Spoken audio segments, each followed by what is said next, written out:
Assalamu alaykum do'stlar. Kechlikinglar xayrli bo'lsin.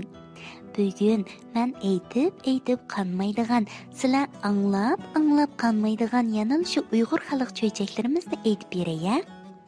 Undaqda omoqlarimning quluqi menda bo'lsin. Cho'ychak 3 oltin qo'nchaq.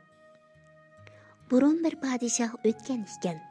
U qo'l ostidagi baglarning aqlini sinab boqmoqchi bo'lib, turi, rangi, cho'ng kichikligi o'xshash 3 oltin qo'nchaq yasitibdi. Ondan u qo'nchaqlarni bir bakka avatdi. Bu 3 qo'nchaqning bahosi 3 xil. Birincisi arzon, ikkinchisi qimmatroq, uchinchisi qimmat. Bundoq bo'lishining sababi nima ekanligini topsin, debdi. Bag yiliqi qo'nchaqlarni topshirib elib, u yon o'rib qarabdi, bu yon o'rib qarabdi, lekin nemishqi bahosida farq borligiga aqli yetmabdi.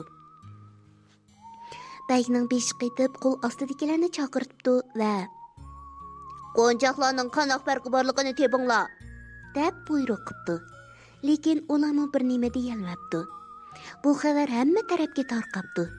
Arzimas ayib bilan zindonga tashlangan bir kambag'al yigit qo'nchaqlar to'g'risidagi xabarni anglab qopdi-da bakka.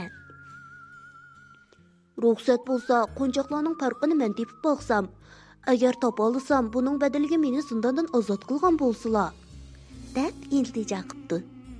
Bak, men tegiga yetolmagan ishni u qandoq bilalisin, deb o'ylagan bo'lsa-mu, amalning yo'qligidan qo'nchaqlarni yigitning oldiga keltiribdi. Yigit diqqat bilan qarab chiqib, qo'nchaqlarning quloqlari to'shik ekanligini bayqabdi. U bir yeb tepib, qo'nchaqlarning birining quloqidan o'tkazgan ekan, yebning uchi uning og'zidan chiqibdi. Yebni ikkinchi qo'nchaqning quloqidan o'tkazgan ekan, yana bir quloqidan chiqibdi. Uchinchi qo'nchaqning quloqidan o'tkazgan ekan, yebning uchi qo'nchaqning hech qanday yeridan chiqmabdi. Shu chaqda yigit mundaq debdi. Bak, bu qo'nchaqlar odamga o'xshaydi ekan. Birinchi qo'nchaq biror so'z anglasa, uni ikkinchi kishiga yetkazib qo'yadigan kishiga o'xshaydi. Undoq odamlarga ishongili bo'lmaydi.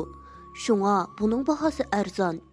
Ikkinchi qo'nchaq qilgan so'z bu quloqdan kirib, u quloqdan chiqib ketadigan odamga o'xshaydi. Mundoq odamlar beparvo keladi. Boshqalarning so'zini tushunmaydi, qilgan nasihatni anglamaydi. Uchinchi qo'nchaq har qanday so'zni, har qanday sirni ichida saqlay oladigan odamga o'xshaydi. Bundoq odamlar ishonchni oqlay oladigan, aqlli, tutamli keladi. Uning bahosining nihoyatda yuqori bo'lishining sababi shudir.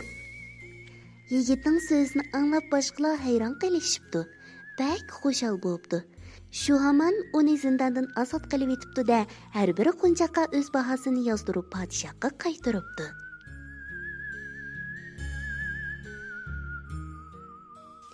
Umoqlarim, cho'chakdagi bu yigit nima degan aqlliq?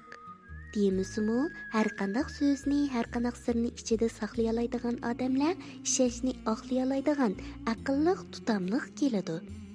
Bundoq odamlar mangu kishilarning hurmatiga sazovor bo'lib yashaydi. Shunga ular hammadan qimmatli. Bir kishining gapini yana bir kishiga yetkazib qo'yadigan, sir saqlay olmaydigan, qilgan so'z bu quloqidan kirib, u quloqidan chiqib ketadigan beparvo kishilar mangu qimmati yo'q yashaydi. Shuning uchun biz har qanday so'zni, har qanday sirni ichida saqlay oladigan aqlli bolalardan bo'laylik-mi? Kichik do'stlar, bugun cho'chakni mushargacha aytib beray. Undaqda delala hadanglarga agishib tuvandagi qo'shiqni o'rganinglar, ha? Balalar qo'shiqi qo'ng'iroq. Hay qo'ng'iroq, qo'ng'iroq, shu qo'ng'iroq. Ovozingga men amroq, kiray sinibqa tezrak. Kiray sinibqa tezrak, ustoz saqlab qolmasin, bizning sinibda undaq kechikkanlar bo'lmasin. Kechikkanlar bo'lmasa, ustoz xo'shal so'zlaydi, shunga turg'in chiringlab, uning bizni undaydi. Kichik shoirlar, kech bo'lib ketibdi, amiz bugun baldir uxlanglar. Tatliq tushlar sizlarga amra bo'lsin.